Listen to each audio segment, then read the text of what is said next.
Hello, I am Jim Schaefer, a California forensic accountant, and I am pleased to sponsor this video by Catherine Kirkland, who is a California family law specialist, now retired. Catherine is presenting on this marital residence topic that arose in one of my recently closed cases. I am pleased to introduce my friend, Catherine Kirkland.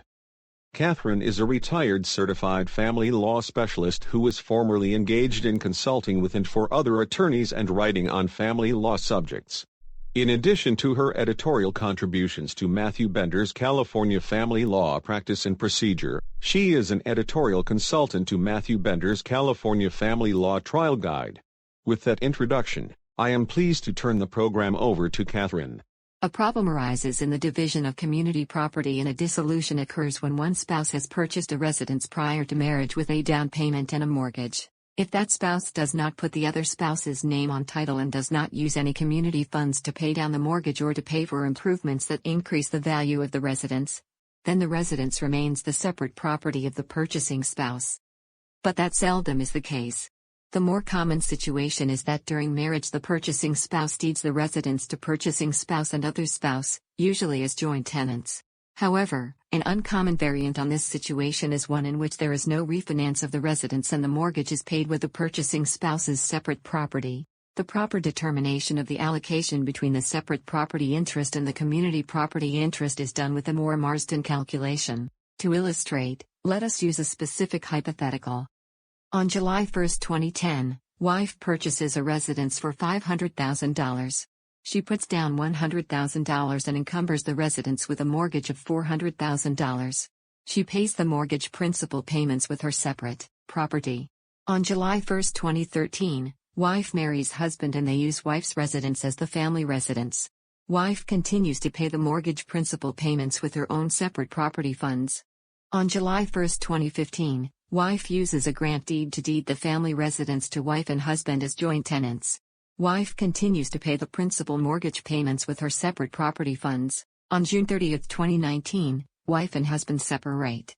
Wife continues to occupy the residence and continues to pay the mortgage principal payments with her separate property funds. The residence is determined to have a fair market value as of date of separation of $750,000 and the mortgage principal is $300,000. To determine the dollar value of the separate property interest and the community property interest, it is necessary to engage in a two-step process.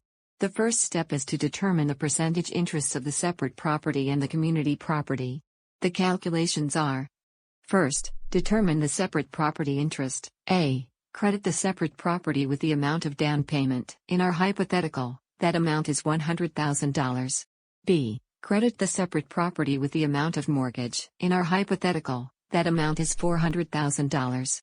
C. Add the two to determine the fair market value of the residence. In our hypothetical, that total is $500,000. D. Subtract any amounts that the community paid to reduce the mortgage principal. In our hypothetical, this amount is $0 subtracted from $500,000 from C equals $500,000. Compute the separate property percentage as $500,000 from D divided by $500,000 from C. The result in the hypothetical is 100%. Now we move to step 2 to determine the community property percentage. We begin with item F by determining the amount that the community property payments reduce the principal. In our hypothetical, that amount is $0. G. Divide that amount by the purchase price. In our hypothetical, that is $0 divided by $500,000 equals 0. H. Convert that number to a percentage. In this case the community property interest is 0%. Intuitively, a good family law lawyer knows that any increase in the value of a separate property asset remains the separate property owner. See Family Code Section 770. However, convincing opposing counsel, and most importantly, the court, that this intuition is actually the law is sometimes an uphill climb. Opposing counsel will argue that because there was a transmutation, there has to be a community property interest. By using a Marsden, which is the tool used to determine a community property interest in what had originally been a separate property family residence, it is clear that the community has no interest in the property.